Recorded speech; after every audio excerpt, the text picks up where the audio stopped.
الحمد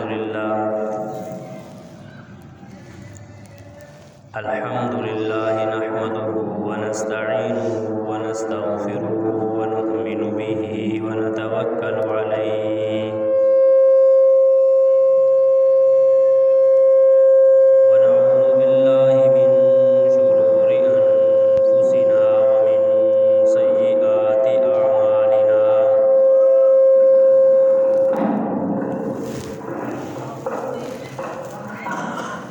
من يهده الله فلا مضل له ومن يضلله فلا هادي له ونشهد أن لا إله إلا الله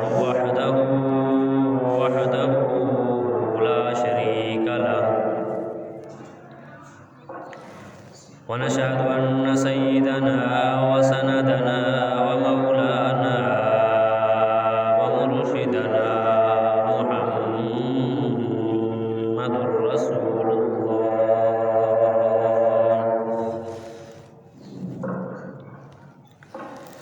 صلى الله عليه وعلى آله وأصحابه وأتباعه وأزواجه وذرياته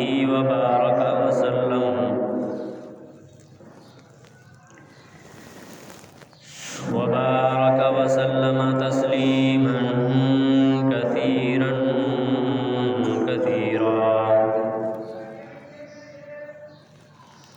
أما بعد فأعوذ بالله السميع العليم من الشيطان الرجيم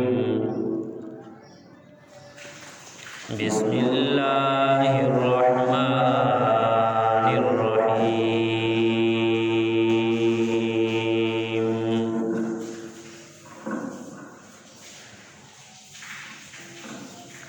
قال الله تبارك وتعالى في كلامه المجيد والفرقان الحميد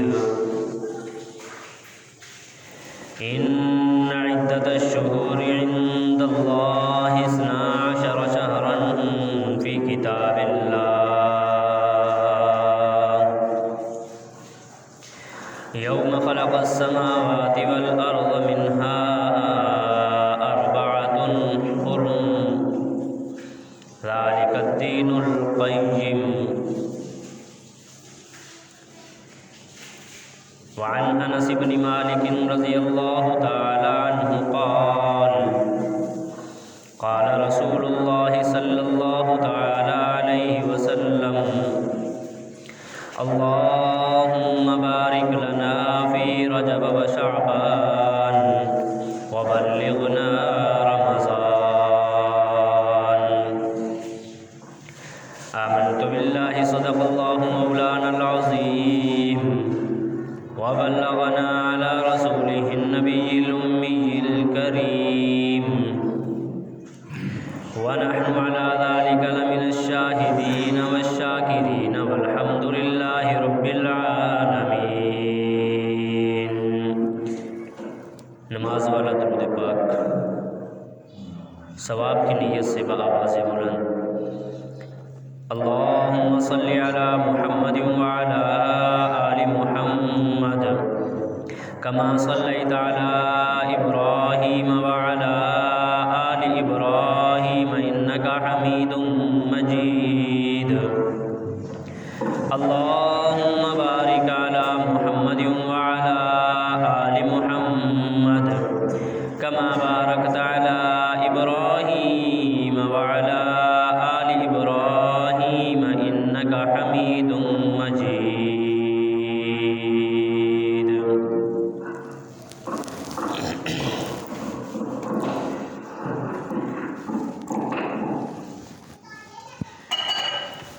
انتہائی واجب الاحترام قابل صد اکرام حاضرین مجلس وسامعین مکرم قرآن مجید فرقان حمید میں سے آیت کا ایک حصہ آپ حضرات کے سامنے تلاوت کرنے کا شرف حاصل کیا ہے۔ ذخیرہ حدیث صلی اللہ علیہ وآلہ وسلم میں سے ایک حدیث آپ حضرات کے سامنے تلاوت کی ہے۔ اللہ احکم الحاکمین، خالق کائنات، مالک ارض و سماء، رب ذوالجلال وحدہ لا شریک کے سامنے دعا ہو کہ خلاق عالم مجھے حق اور سچ بیان کرنے کی اور ہم سب کو سن کر سمجھ کر عمل کرنے کی توفیق عطا فرمائے۔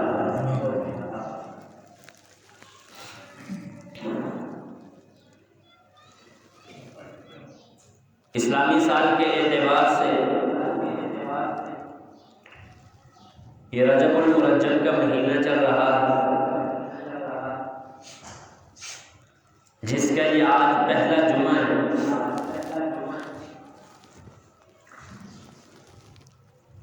قرآن کریم کے اندر اللہ تبارک و تعالی ارشاد فرماتے ہیں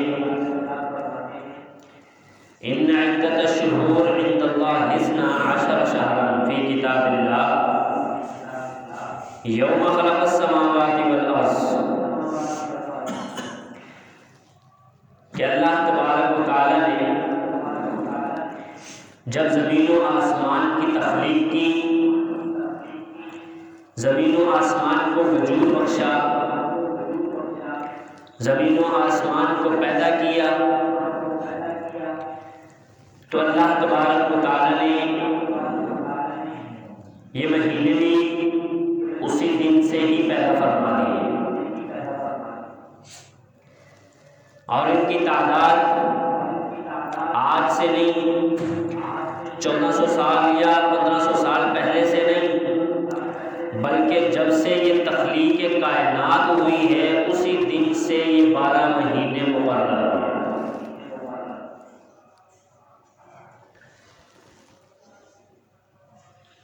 ہمارے ہاں 2 قسم کے کیلنڈر مشہور ہیں، ایک سورج کے حساب سے، ایک چاند کے حساب سے۔ سورج کے حساب والے کو شمسی کہتے ہیں اور چاند کے حساب والے کو قمری کیلنڈر کہا جاتا ہے۔ اور زیادہ مشہور جو ہمارے معاشرے میں زیادہ رائج ہے وہ شمسی کیلنڈر ہے، سورج کے اعتبار سے جو چلتا ہے، جس کو عیسوی سال بھی کہا جاتا ہے، اور جس کی ابتدا یہ بتائی جاتی ہے کہ اس کا تعلق عیسیٰ علیہ السلام کی ولادت سے شروع ہوتا ہے۔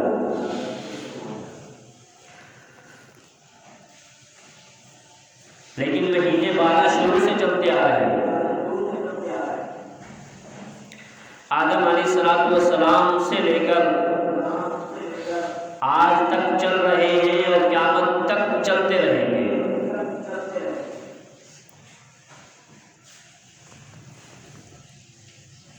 اور اللہ تبارک و تعالی نے فرمایا کہ منہا اربعۃ حرم، جو میں نے 12 مہینے پیدا کیے ہیں، 12 مہینے جو میں نے بنائے ہیں، جن کی تخلیق کی ہے، ان میں سے 4 مہینے حرمت والے مہینے ہیں، عظمت والے مہینے ہیں، عزت والے مہینے ہیں۔ ان میں 3 مہینے یکے بعد دیگرے، ذی القعدہ، ذی الحجہ اور محرم الحرام، یہ اکٹھے 3 مہینے حرمت والے مہینے کہلاتے ہیں۔ اور ایک مہینہ جو جمادی الثانی اور شعبان کے درمیانی مہینہ یعنی رجب المرجب کا مہینہ ہے، یہ حرمت والے مہینوں میں شامل ہے۔ ان مہینوں کو حرمت والا مہینہ کیوں کہا جاتا ہے؟ اس لیے کہا جاتا ہے کہ زمانہ جاہلیت کے اندر جب لوگ قتل و قتال کیا کرتے تھے، لڑائیاں کیا کرتے تھے، تو ان حرمت والے مہینوں میں قتل و قتال روک دیا کرتے تھے، اپنی تلواروں کو نیاموں کے اندر ڈال لیا کرتے تھے، اگرچہ جتنی مرضی لڑائی شدید کیوں نہ ہو، جیسے ہی یہ حرمت والے مہینے شروع ہوتے ان حرمت والے مہینوں میں لڑائی جھگڑے فساد ہر چیز ختم ہو جاتا تھا۔ تو پتہ چلا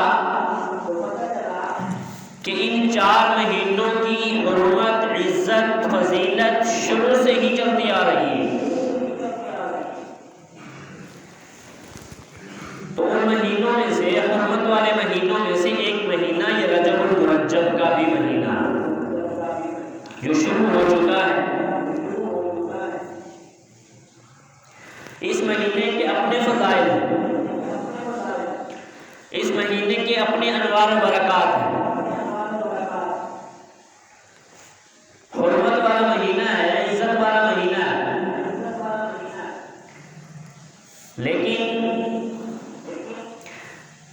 جس طرح ہمارے معاشرے میں یہ رواج مشہور ہے کہ جیسے ہی رجب المرجب کا مہینہ شروع ہوتا ہے طرح طرح کی خرافات اور بدعات اور رسومات بھی شروع ہو جاتی ہیں۔ میں شروع ہی میں یہ بات عرض کر دوں کہ رجب المرجب کا مہینہ حرمت کے مہینوں میں سے ایک مہینہ ہے، اپنی جگہ پر فضیلت رکھتا ہے، لیکن اللہ کے نبی صلی اللہ علیہ وسلم نے ارشاد فرمایا، حضرت انس بن مالک رضی اللہ تعالی عنہ راوی فرماتے ہیں کہ نبی کریم صلی اللہ علیہ وسلم نے ارشاد فرمایا کہ جیسے ہی رمضان المبارک کا مہینہ رجب المرجب کا مہینہ شروع ہوتا ہے تو اللہ کے نبی صلی اللہ علیہ وسلم ایک دعا کثرت کے ساتھ فرمایا کرتے تھے، اللہم بارک لنا فی رجب و شعبان وبلغنا رمضان۔ اے اللہ رجب اور شعبان کے مہینے میں برکت عطا فرما، ہمارے لیے برکتیں عطا فرما، وبلغنا رمضان، اور ہماری زندگیوں میں اتنی برکت عطا فرما کہ ہمیں رمضان المبارک کا مہینہ نصیب ہو جائے، رمضان المبارک کے انوار و برکات ہمیں نصیب ہو جائیں، رمضان المبارک کی رحمت والی گھڑیاں ہمیں نصیب ہو جائیں، رمضان المبارک کے روزے ہمیں نصیب ہو جائیں، رمضان المبارک کا اعتکاف ہمیں نصیب ہو جائے، رمضان المبارک کی جو ساعتیں ہیں، جو برکتیں ہیں، جو رحمتیں ہیں، جو انوارات ہیں، جو صرف رمضان کے مہینے کے ساتھ ہی خاص ہیں، وہ ہمیں نصیب ہو جائیں۔ اللہ کے نبی صلی اللہ علیہ وسلم یہ دعا کثرت کے ساتھ فرمایا ہے۔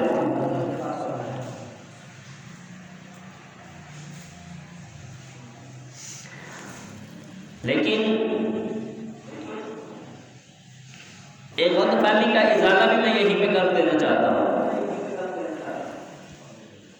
ہمارے یہاں سوشل میڈیا پر ایک بات مشہور ہوتی ہے کہ جیسے ہی رجب کا مہینہ شروع ہوتا ہے لوگ ایک دوسرے کو مبارکباد دیتے ہیں، لوگ ایک دوسرے کو یہ خبر نشر کرتے ہیں۔ کون سی خبر؟ رجب کے مہینے کے شروع میں یہ خبر مشہور ہو جاتی ہے میسج کے ذریعے، سوشل میڈیا کے ذریعے کہ بھائی رجب کا مہینہ شروع ہو چکا ہے اور رمضان المبارک کا مہینہ آنے والا ہے، اور حدیث منسلک کی جاتی ہے نبی کریم صلی اللہ علیہ وسلم کی طرف کہ جس نے رمضان المبارک کی مجھے سب سے پہلے خبر دی اس کے اوپر جنت واجب ہو جاتی ہے، جہنم حرام ہو جاتی ہے۔ یہ خبر آپ کے پاس بھی کسی کے پاس میسج آیا ہو رجب کے شروع میں کہ بھئی رمضان کے روزوں کی خبر دو، جنت واجب ہو گئی، جہنم حرام ہو گئی۔ تو ایک صاحب کا میرے پاس میسج آیا کہ جی رجب کا مہینہ شروع ہو چکا ہے اور اللہ کے نبی صلی اللہ علیہ وسلم نے فرمایا کہ جس نے رمضان کے روزوں کی سب سے پہلے خبر دی اس پر جنت واجب ہو گئی، جہنم حرام ہو گئی، لہٰذا میں آپ کو خبر دیتا ہوں آپ اس کو آگے پہنچو۔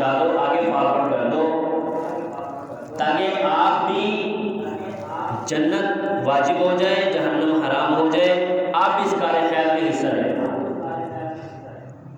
میں نے جواباً اس صاحب کو میسج کیا کہ بھائی پھر تو آپ آزاد ہو گئے، آپ نے سب سے پہلے رمضان کی خبر دے دی، اب آپ کو نمازیں پڑھنے کی ضرورت ہی نہیں، کیونکہ جنت تو حرام ہو گئی، جنت واجب ہو گئی، اب تو آپ کو نمازیں پڑھنے کی کوئی ضرورت نہیں ہے نا، اب تو آپ کو روزے رکھنے کی بھی ضرورت نہیں، اب تو آپ کو صدقہ کرنے کی بھی ضرورت نہیں، اب تو آپ کو حج اور زکوٰۃ دینے کی بھی ضرورت نہیں، آپ کو نیکی کا کوئی کام کرنے کی ضرورت نہیں، اس لیے کہ آپ نے رمضان کے روزوں کی خبر دے دی، آپ پر جنت واجب ہو گئی، جہنم حرام ہو گئی، اب تو بات ختم ہو گئی، بیڑا پار ہو گیا، بلے بلے ہو گئی۔ اور اس کے جواب میں اللہ کے نبی صلی اللہ علیہ وسلم کی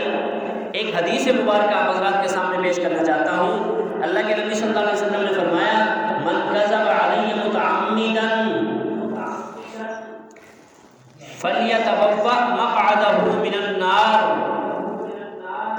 جس نے جھوٹی بات میری طرف منسوب کی، جس نے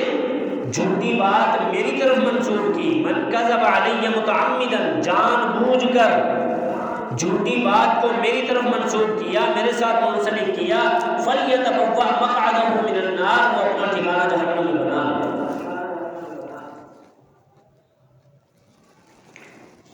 تو یہ تو قرآن اور حدیث میں ہمیں کہیں نہیں ملتا کہ رجب کے شروع میں رمضان کی خبر دو تو جنت واجب ہو جائے گی، جہنم حرام ہو جائے گی، یہ کہیں نہیں ملتا۔ اگر کسی کے پاس حوالہ ہو، کوئی حدیث ہو، ہمیں بھی دکھا دیں، لیکن قیامت تک نہ کوئی لا سکا ہے نہ لا سکتا ہے ہی نہیں، لائے گا کہاں سے؟ اس لیے کہ الیوم اکملت لکم دینکم واتممت علیکم نعمتی ورضیت لکم الاسلام دینا، دین مکمل ہو چکا ہے، اب نہ کوئی نئی حدیث آئے گی نہ کوئی نیا فرمان آئے گا۔ اگر یہ بات سچ ہوتی تو صحابہ کرام کیوں غافل رہتے؟ اگر یہ بات سچ ہوتی تو تابعین، تبع تابعین، اولیاء کرام، محدثین، مفسرین، مفکرین، یہ کیوں غافل رہتے؟ یہ تو پھر دھڑا دھڑ ایک دوسرے کو بتاتے، خبریں نشر کرتے اور اپنے اوپر جنت واجب کر لیتے، جہنم کو حرام کر لیتے، جبکہ ایسا قطعاً نہیں ہے، ایسی کوئی بات ثابت نہیں ہے۔ اس لیے اگر آپ کے پاس کوئی ایسا میسج آئے، آپ کے پاس کوئی ایسی بات پہنچے تو اس پر کان دھرنے کی ضرورت نہیں ہے۔ اور ہاں ایک بات اور ساتھ میں یہ بھی کہا جاتا ہے کہ اگر آپ دوسروں کو فارورڈ کرو گے تو آپ راتوں رات مالا مال ہو جاؤ گے، غنی ہو جاؤ گے، امیر ترین شخص بن جاؤ گے، اور اگر نہیں کرو گے تو پریشانیوں کا سامنا کرنا پڑے گا، مفلس ہو جاؤ گے، غریب ہو جاؤ گے، یا آپ کو کوئی نقصان پہنچے گا، آپ مصیبت کے اندر مبتلا ہو جاؤ گے۔ میں نے کہا جی میں نے تو کوئی یہ میسج فارورڈ نہیں کیا، اللہ کا شکر ہے کہ الحمدللہ مجھے کچھ نہیں ہوا۔ جو مصیبتیں، جو تکلیفیں اللہ کی طرف سے آنی ہیں وہ آ کر رہنی ہیں، اور جو مال اور دولت اللہ نے ہماری قسمت میں لکھا ہے وہ ہمیں مل کر رہنا ہے۔ انسان چاہے لاکھ کوشش کر لے، جو مرضی کر لے۔ اور ایک رسم اور ایک بدعت جو رجب کے مہینے میں کی جاتی ہے وہ بھی آپ حضرات کے سامنے رکھ دوں، جو اس مہینے کی 22 تاریخ کو یعنی 22 رجب کو جو کنڈے کی رسم ہے، بڑی عمر کے حضرات جانتے ہوں گے، ہوتی ہے نا، آپ کے علاقے میں بھی شاید ہوتی ہوگی، کنڈے کی رسم، اس کا بھی شریعت سے کوئی تعلق نہیں ہے، قرآن اور حدیث سے اس کا کوئی تعلق نہیں ہے، نہ اس کی کہیں کوئی ثبوت ملتا ہے، نہ کوئی حدیث ملتی ہے، اور نہ ہی اس کا شریعت میں کسی چیز کا کوئی جواز ہے۔ اور یہ 22 رجب المرجب ہی کی طرف کیوں منسوب کی جاتی ہے؟ اور مشہور یہ کیا جاتا ہے، لوگوں کو بتایا یہ جاتا ہے کہ یہ جعفر صادق رحمہ اللہ تعالی، امام جعفر صادق رحمہ اللہ تعالی، ان کی ولادت کا دن ہے، یہ مشہور کیا جاتا ہے۔ ان کی ولادت ہے نہیں اس مہینے میں، تاریخ اٹھاؤ، کتابیں اٹھاؤ، گردانی کرو، مطالعہ کرو، تو ان کی نہ اس مہینے میں ولادت ہے اور نہ ہی اس مہینے میں ان کی وفات ہے۔ جعفر صادق مشہور تابعی ہیں، حضرت علی المرتضیٰ رضی اللہ تعالی عنہ کے پوتے ہیں،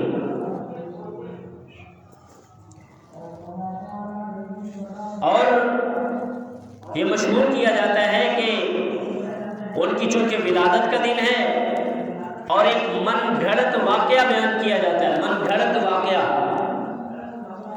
اور اس کے چھوٹے چھوٹے پمفلٹ چھاپ کر لوگوں میں تقسیم کیے جاتے ہیں، اور ساتھ میں جو میں نے پہلے بات عرض کی کہ ساتھ میں یہ بھی لکھا جاتا ہے کہ اس کو جھوٹ نہ سمجھنا، اگر جھوٹ سمجھو گے تو نقصان اٹھاؤ گے، اس کو جھوٹ نہ سمجھنا، اگر جھوٹ سمجھو گے غریب ہو جاؤ گے، مفلس ہو جاؤ گے، نقصان اٹھاؤ گے، کوئی نہ کوئی مصیبت آن پڑے گی آپ کے اوپر۔ اور واقعہ کیا من گھڑت ہے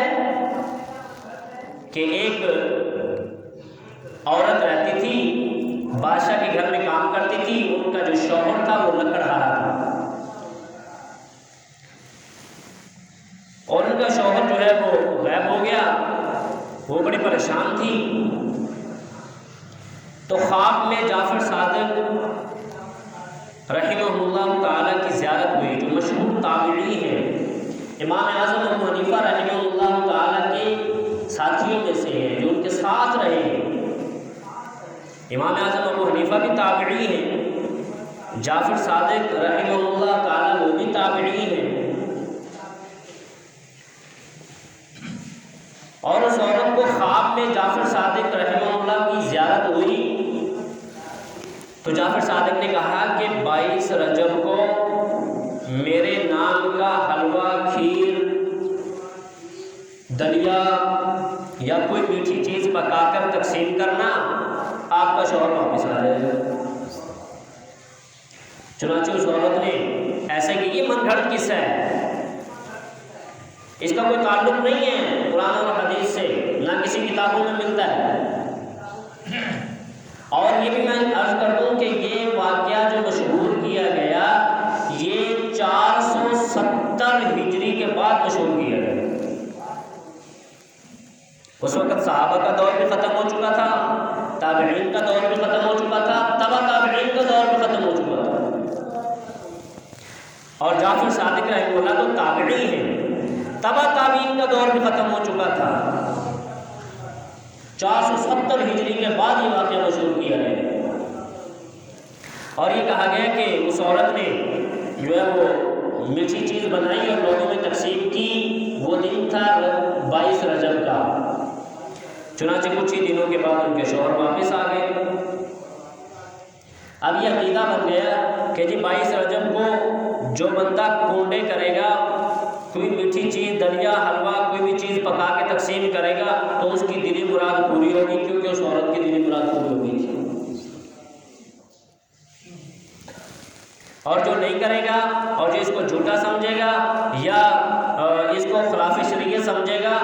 وہ جو ہے کوئی نقصان اٹھائے گا، کسی مصیبت کے اندر مبتلا ہو جائے گا، یا اس کو مالی نقصان، وہ غریب مفلس ہو جائے گا۔ دراصل 22 رجب المرجب جو یہ واقعہ کونڈے کا جعفر صادق رحمہ اللہ کی طرف منسوب کیا جاتا ہے، در حقیقت یہ جعفر صادق رحمہ اللہ تعالی جو حضرت علی المرتضیٰ کے پوتے ہیں، یہ الحمدللہ ہم ان کے ماننے والے، چاہنے والے، ان کے متبعین میں سے ہیں، اور وہ ہمارے ہیں، وہ ہمارے ہیں، جس طرح حضرت حسن حضرت حسین رضی اللہ تعالی عنہما ہمارے ہیں، اسی طرح ان کی اولاد جعفر صادق رحمہ اللہ تعالی جو تابعی ہیں وہ بھی ہمارے ہیں۔ لیکن چونکہ ان کے پاس کوئی اور دلیل تھی نہیں، 22 رجب المرجب کو سیدنا امیر معاویہ رضی اللہ تعالی عنہ کی وفات کا دن ہے۔ سیدنا امیر معاویہ رضی اللہ تعالی عنہ کی وفات کا دن ہے، اور چونکہ روافض کا ان کے دلوں کے اندر امیر معاویہ رضی اللہ تعالی عنہ کا بغض کوٹ کر بھرا ہوا ہے، اور وہ امیر معاویہ رضی اللہ تعالیٰ عنہ کو نعوذ باللہ پتہ نہیں کیا کیا کچھ کہتے ہیں، وہ میں بیان نہیں کر سکتا۔ چونکہ بغض ہے امیر معاویہ کے ساتھ، اور امیر معاویہ کی وفات کا دن ہے۔ اب اگر وہ صراحتاً امیر معاویہ کی وفات کا نام لے کر کوئی میٹھی چیز پکا کر خوشی کا اہتمام کریں تو وہ کر نہیں سکتے تھے، اس لیے بہانہ تراشا گیا۔ دراصل در حقیقت امیر معاویہ کی وفات پر خوشی منانا مقصد تھا، تو بہانہ تراشا گیا، جعفر صادق کی طرف اس قصے کو، اس واقعے کو منسوب کیا گیا جو سراسر من گھڑت ہے۔ اس لیے بدقسمتی سے ہمارے مسلمان، ہمارے معاشرے میں رہنے والے ہمارے مسلمان اس کنڈے کی رسم کو بڑے جوش و خروش کے ساتھ کرتے ہیں اور ثواب سمجھتے ہیں۔ یاد رکھیے، میں یہ بات بڑی جرأت کے ساتھ کہہ رہا ہوں، اگر اس کنڈے کی رسم کو اپنا عقیدہ سمجھ کر کریں گے، عقیدہ سمجھ کر، تو آپ کا ایمان خطرے میں پڑ جائے گا۔ یاد رکھیں، عقیدہ سمجھ کر کریں گے، ایمان کا حصہ اور ثواب سمجھ کر کریں گے، تو آپ کا اپنا ایمان خطرے میں پڑ جائے گا، کیونکہ یہ منسوب ہے امیر معاویہ رضی اللہ تعالیٰ عنہ کی وفات پر خوشی منانے کی طرف۔ اب یہ آہستہ آہستہ اتنا طول پکڑ چکا، آہستہ آہستہ اتنا آگے بڑھ چکا ہے کہ ہم مسلمان اس کو عقیدہ سمجھ کر، ایمان کا حصہ اور جز سمجھ کر، ثواب سمجھ کر اس کنڈے کی رسم کو کرتے ہیں۔ کوئی حلوہ، اب دیکھیے شروع میں جب یہ قصہ گھڑا گیا تو اس وقت ساتھ میں یہ بھی کہا گیا کہ یہ بات باہر مشہور نہیں کرنی، کنڈے کی یہ جو رسم ہے یہ باہر مشہور نہیں کرنی، بلکہ راتوں رات پکانا ہے اور ادھر ادھر اپنے ہمسایوں کو، ادھر ادھر لوگوں کو دے دینا ہے، کسی کو بتانا نہیں ہے۔ کیوں نہیں بتانا؟ اگر بتائیں گے تو لوگ تحقیق کریں گے، جب تحقیق ہوگی تو پتہ چلے گا کہ امیر معاویہ کی وفات اس دن ہے، لہذا اس سے ہمیں روک دیا جائے گا۔ تو بغض تو بہرحال بغض ہوتا ہے، لیکن اللہ تبارک و تعالیٰ نے جن صحابہ کرام رضوان اللہ علیہ مجمعین کو 4 چاند لگائے ہیں، ان کی عزت پر کوئی حرف نہ آ سکتا ہے، نہ آئے گا، لاکھ کتے بھونکتے رہیں انشاءاللہ العزیز، نہ امیر معاویہ کی شان میں کوئی فرق آ سکتا ہے اور نہ ہی کسی دوسرے صحابی کی کسی شان میں کوئی، ان کی عزت میں کوئی کمی آ سکتی ہے۔ وَتُعِزُّ مَن تَشَاءُ وَتُذِلُّ مَن تَشَاءُ، اللہ جن کو عزت دینا چاہے اس کو کون ذلیل کر سکتا ہے، اور جس کو اللہ ذلت دینا چاہے اس کو کوئی عزت نہیں دے سکتا۔ تو یہ کنڈے کی رسم اس طرف منسوب کی جاتی ہے، اس لیے اس کا منانا اور اس رسم کو جو ہے وہ ثواب سمجھ کر کرنا یہ بدعت ہے، اور کل بدعت ضلالہ کل ضلالۃ فی النار، ہر بدعت گمراہی ہے اور ہر گمراہی جہنم میں لے جانے والی ہے۔ اس لیے کنڈے کی رسم کرنے والے کان کھول کر سن لیں کہ وہ اپنے آپ کو جہنم کی وادی کی طرف دھکیل رہے ہیں۔ اس لیے خود بھی بچیں، دوسروں کو بھی بچائیں۔ اصل میں ہمارے مسلمان وہ کھانے پینے کا زیادہ رواج ہے نا، جہاں پہ کھانے پینے کی چیزیں ملے وہ رسم کو جو ہے وہ اب 47واں کھانے پینے کی رسم ہے، کل 47واں کھانے پینے کی رسم ہے۔ شادی بیاہ سے زیادہ خرچہ اس رسم پر کیا جاتا ہے۔ اور میرے خیال میں کسی کی مخالفت نہیں کر رہا، معذرت کے ساتھ اپنا عقیدہ بیان کر رہا ہوں جو میرا حق ہے، اور اس رسم میں میرا نہیں خیال کہ کوئی مستحق اس رسم میں یا اس کھانے میں شریک ہو سکتا ہو۔ حالانکہ یہ جو اصحار ثواب کے لیے کھانا بنایا جاتا ہے، اور یہ کونڈے کی رسم بھی اصحار ثواب کے لیے ہے کہ جعفر صادق کی جو ہے نا وہ طرح منسوخ کر کے اصحار ثواب کیا جاتا ہے۔ تو یاد رکھیے کہ جو اصحار ثواب کے لیے کھانا بنایا جاتا ہے وہ مستحق تک پہنچانا ضروری ہوتا ہے۔ مستحق اگر اس کو کھائے گا، مستحق تک پہنچے گا، جو اس کا مستحق ہے اس تک پہنچے گا تو پھر اصحار ثواب صحیح ہوگا، ادروائز اصحار ثواب بھی نہیں ہوگا۔ تو ایک تو یہ رسم جو اس مہینے کی 22 تاریخ کو کی جاتی ہے، اور ایک اور بات جو اسی مہینے کی طرف منسوب ہے، کچھ لوگوں نے اس مہینے کے اندر خاص نمازوں کا اہتمام کیا ہے، اور اس مہینے کے اندر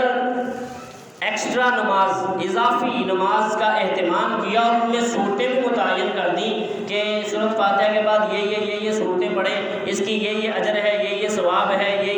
اس کی فضیلتیں ہیں، اور روزوں کا بھی اہتمام، اور ساتھ میں یہ بھی کہا کہ اس مہینے کے اندر جو روزہ رکھتا ہے پورے سال کے روزے کا اس کو ثواب ملتا ہے۔ تو اس کا بھی قرآن اور حدیث سے کوئی تعلق نہیں ہے۔ رجب المرجب میں کوئی خاص فضیلت والا روزہ نہیں ہے، جس کو اہتمام کے ساتھ اور ثواب کی زیادتی کی نیت سے رکھا جائے وہ نہیں ہے۔ اور اکثر لوگ 27ویں شب کو، اسی مہینے کی رجب کی 27ویں تاریخ کو اہتمام کے ساتھ، جس طرح شب قدر میں، رمضان کے مہینے میں شب قدر میں جس طرح اہتمام کے ساتھ جاگا جاتا ہے، جس طرح نوافل کا، دیگر عبادات کا اہتمام کیا جاتا ہے، اسی طرح 27ویں رجب کو بھی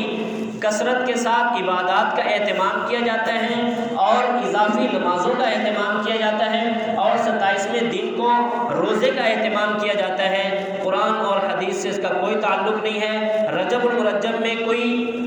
یعنی ایسا روزہ جس کا ثواب پورے سال کے روزوں کے برابر ہو، ایسا قرآن اور حدیث میں کہیں سے ثابت نہیں ہے۔ بلکہ ایک روایت میں یہ بھی ملا کہ حضرت عمر فاروق رضی اللہ تعالی عنہ نے اپنے زمانہ خلافت میں، جب ان کو پتہ چلا کہ لوگ رجب المرجب کی 27 تاریخ کو عقیدہ اور ثواب کی نیت سے ایمان کا حصہ، اور جس طرح ہم دوسرے جیسے یوم عاشورہ کا روزہ، اس کا بڑا ثواب ہے، اور دیگر جو روزے جو شاعر اسلام میں ہیں، جن کا نبی کریم صلی اللہ علیہ وسلم نے حکم فرمایا ہے، ان روزوں کی جو فضیلت ہے، ایسی فضیلت سمجھ کر اگر کوئی 27ویں کو روزہ رکھتا ہے تو حضرت عمر رضی اللہ تعالیٰ عنہ ایک دفعہ باہر تشریف لائے اور لوگوں کو جبراً پوچھا کہ کس کس نے روزہ رکھا ہے، یہ نیت کر کے، یہ ثواب کی، ایکسٹرا ثواب کی نیت کر کے جس نے روزہ رکھا ہے اس کا روزہ تڑوایا گیا، جبراً ان کو کھانا کھلایا گیا۔ اب اس سے یہ مراد نہ لینا کہ حضرت عمر رضی اللہ تعالیٰ عنہ نے نعوذ باللہ غلط کام کیا، روزے توڑوا دیے،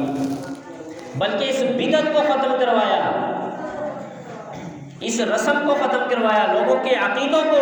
بدلا، لوگوں کے عقیدوں کو ٹھیک کیا کہ دیکھو اس 27ویں رجب کو کوئی نبی کریم صلی اللہ علیہ وسلم نے حکم نہیں فرمایا کہ کوئی روزہ رکھے، ہاں اگر کوئی صاحب ترتیب آدمی ہے،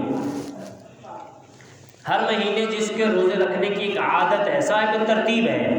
ہر مہینے روزے رکھتا ہے، وہ اگر اس دن کا روزہ رکھ لے تو ثواب ہے، ثواب سے خالی نہیں ہے، لیکن یہ اس کے لیے جو صاحب ترتیب ہے، جو روزے مسلسل رکھتا آ رہا ہے، اس کے لیے ہے۔ لیکن جس نے پورا سال روزے نہیں رکھے، اس دن کا روزہ خاص اہتمام کے ساتھ رکھے اور فضیلت سمجھ کر رکھے، عقیدہ سمجھ کر رکھے، تو پھر اس کی اجازت قرآن اور حدیث سے نہیں ہے۔ حضرت عمر رضی اللہ تعالیٰ عنہ نے سختی کے ساتھ مخالفت کی تھی، کیونکہ یہ دین کے اندر اضافہ اور یہ ایک رسم ہے اور یہ ایک بدعت ہے جس کو ہم نے اپنی زندگیوں کے اندر لاگو کر لیا ہے، اور اس کی نسبت کی جاتی ہے شب معراج کی طرف کہ نبی کریم صلی اللہ علیہ وسلم کو معراج نصیب ہوا۔ اس کے اندر اختلافات، آپ صلی اللہ علیہ وسلم کو معراج کس مہینے میں ہوا، اس کے اندر اختلاف، اور کوئی قوی دلیل نہیں ہے کہ آپ صلی اللہ علیہ وسلم ربیع الاول کے مہینے میں بھی ثابت ہے کہ آپ صلی اللہ علیہ وسلم کا جو معراج کی رات ہے وہ ربیع الاول میں بھی ثابت ہے، رجب کے مہینے میں بھی ثابت ہے، لیکن آپ صلی اللہ علیہ وسلم نے کوئی مقرر نہیں فرمایا۔ اور یہ بات میں عرض کر دوں کہ کوئی بھی رات یا کوئی بھی نیکی کا کام جس کی تاریخ مقرر ہو، اگر اس کا عمل کے ساتھ کوئی تعلق ہے تو وہ فضیلت والی رات ہے یا فضیلت والی تاریخ ہے۔ اگر اس کا عمل کے ساتھ کوئی تعلق نہیں ہے، اب آپ صلی اللہ علیہ وسلم کی معراج ہوئی، چلے ایک قول کے مطابق اسی مہینے کے اندر ہے، تو آپ صلی اللہ علیہ وسلم کی معراج اس رات کے اندر ہوئی، تو اب اس میں ہمیں کوئی عمل کا حکم نہیں دیا گیا، عمل سے اس کا کوئی تعلق نہیں ہے۔ جیسے دیگر راتوں کا یا دیگر تاریخوں کا عمل کے ساتھ تعلق ہے، اب شب قدر کا عمل کے ساتھ تعلق ہے۔ آپ صلی اللہ علیہ وسلم نے حکمن فرمایا کہ اس رات کی قدر کرو، اس رات کو تلاش کرو اور اس رات کے اندر زیادہ سے زیادہ عبادت کرو۔ شب برات کی آپ صلی اللہ علیہ وسلم نے فرمایا، یوم عاشورہ کے روزے کی فضیلت آپ صلی اللہ علیہ وسلم نے بیان فرمائی۔ یہ جو مقررہ تاریخیں ہیں ان کا عمل کے ساتھ تعلق ہے، اور جس واقعے کا، جس بات کا عمل کے ساتھ کوئی تعلق نہ ہو وہ تاریخیں بھی متعین نہیں ہوا کرتی۔ اگر اس شب معراج کی کوئی ایکسٹرا فضیلت ہوتی، اس کے اندر کوئی عمل مقبول ہوتا، تو آپ صلی اللہ علیہ وسلم تاریخ متعین فرماتے، اور یہ معراج سن 5 نبوی میں ہوا۔ آپ صلی اللہ علیہ وسلم کی نبوت کے 5 سال بعد معراج ہوئی، اور معراج کے بعد نبی کریم صلی اللہ علیہ وسلم 18 سال تک زندہ رہے۔ 18 سال زندگی کا ایک حصہ ہے۔ آپ صلی اللہ علیہ وسلم معراج کے بعد 18 سال تک زندہ رہے، لیکن آپ صلی اللہ علیہ وسلم نے کوئی حکم نہیں فرمایا کہ یہ رات معراج کی رات ہے، اس رات میں آپ عبادت کریں، اس رات کے اندر یہ فلاں عبادت کریں، فلاں کام کریں یا روزہ رکھیں، اس کا کوئی حکم نہیں ہے۔ تو اس لیے جس کام کا عمل کے ساتھ تعلق نہ ہو اس کی تاریخ بھی متعین نہیں ہوا کرتی۔ تو اس لیے معراج کا عمل کے ساتھ کوئی تعلق نہیں ہے۔ باقی معراج اپنی جگہ پر فضیلت والی ہے، اللہ کے نبی صلی اللہ علیہ وسلم کا معجزہ ہے، اور وہ اسی رات کے ساتھ خاص ہے۔ جس رات میں آپ صلی اللہ علیہ وسلم کو معراج ہوا وہ فضیلت صرف اسی رات کے ساتھ خاص ہے، اس کے بعد آنے والی جو راتیں ہیں وہ ان کے ساتھ خاص نہیں ہیں۔ یہ آپ صلی اللہ علیہ وسلم کا معجزہ ہے، اور وہ اسی معجزے کے ساتھ ہی خاص ہے۔ اگر کوئی عمل ہوتا تو اللہ کے نبی صلی اللہ علیہ وسلم اس کا حکم دیتے، صحابہ کرام رضی اللہ عنہم اجمعین جو ایک ایک سنت پر مر مٹنے والے تھے، صحابہ کرام جو ایک ایک سنت کو اپنانے والے تھے، تو کیا مجال تھی کہ حضور صلی اللہ علیہ وسلم نے حکم دیا ہوتا اور صحابہ کرام شب معراج میں کوئی خاص عبادت نہ کرتے؟ یہ کیسے ممکن تھا؟ ثابت نہیں ہے قرآن و حدیث سے، صحابہ کرام نے نہیں کیا، تابعین تبع تابعین نے نہیں کیا، اولیاء کرام نے نہیں کیا،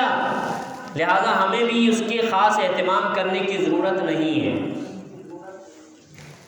نمازیں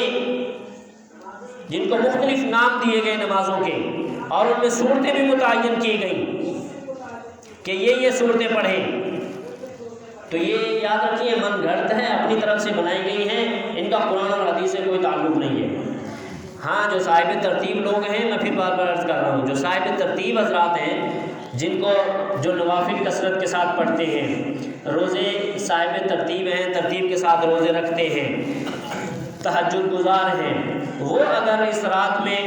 روزہ رکھ لے دن کے اندر اور رات میں کوئی خاص عبادت یعنی عبادت کر لیں جو صاحب ترتیب ہے، تہجد پڑھ لیں، تو وہ کوئی مذاکرہ نہیں ہے، ثواب ملے گا۔ لیکن یہ میں بار بار سمجھا رہا ہوں کہ عقیدہ بنا کر، اپنا عقیدہ سمجھ کر، ایمان کا حصہ اور جز سمجھ کر یہ عبادت کرنا، یہ بدعت ہے۔ اور قرآن کریم میں اللہ تعالیٰ فرماتے ہیں وَمَن يَبْتَغِ غَيْرَ الْإِسْلَامِ دِينًا فَلَن يُقْبَلَ مِنْهُ، جو شعائر اسلام سے ہٹ کر کام کیا جائے وہ اللہ کے ہاں مقبول نہیں ہوتا۔ قرآن کریم میں صاف واضح الفاظ میں اللہ تعالیٰ فرماتا ہے وَمَن يَبْتَغِ غَيْرَ الْإِسْلَامِ دِينًا فَلَن يُقْبَلَ مِنْهُ، جو قرآن اور حدیث سے ثابت نہ ہو، اس کا تعلق قرآن اور حدیث کے ساتھ نہ ہو، آپ صلی اللہ علیہ وسلم نے وہ عمل نہ کیا ہو، صحابہ اکرام نے نہ کیا ہو، اولیاء اکرام تابعین تبع تابعین نے نہ کیا ہو، تو اس کا کرنا عبادت سمجھ کر، ثواب سمجھ کر کرنا، یہ شعائر اسلام میں نہیں ہے اور وہ اللہ کے ہاں مقبول بھی نہیں ہوگا۔ اب ایک بندہ کہتا ہے جی 4 رکعتیں نماز ہے، تو نماز ہی پڑھنی نا، اللہ کے حضور سجدہ ہی کرنا ہے نا، تو میں 5 رکعتیں پڑھ لوں گا تو کیا رہے، میں ویلا ہی ہوں، فارغ ہوں، کوئی کام نہیں ہے اور صحت مند بھی ہوں، تندرست بھی ہوں، چلو میں 5 رکعتیں پڑھ لیتا ہوں، 6 رکعتیں پڑھ لیتا ہوں، ثواب کا کام یہ ہے نا اللہ کے ہاں سجدہ کرنا، عبادت ہی کر رہا ہوں نا، کون سا کوئی گناہ کا کام کر رہا ہوں۔ تو اگر کوئی 4 رکعت کی بجائے 6 رکعت پڑھ لے تو آپ بتائیے اس کی نماز قبول ہوگی؟ اس لیے کہ یہ شاعر اسلام کے خلاف ہے، شریعت مطہرہ کے خلاف ہے، اس لیے اس کی ساری نماز جو ہے وہ مقبول نہیں ہوگی، اللہ کے ہاں قبول نہیں ہوگی، اگرچہ اس نے عبادت ہی کی ہے، لیکن عبادت بھی وہی مقبول ہوگی، اللہ کے ہاں وہی قبول ہوگی جو آپ صلی اللہ علیہ وسلم سے، قرآن اور حدیث سے ثابت ہوگی، صحابہ کرام تابعین تبع تابعین سے ثابت ہوگی، وہی عبادت اللہ کے ہاں مقبول ہے،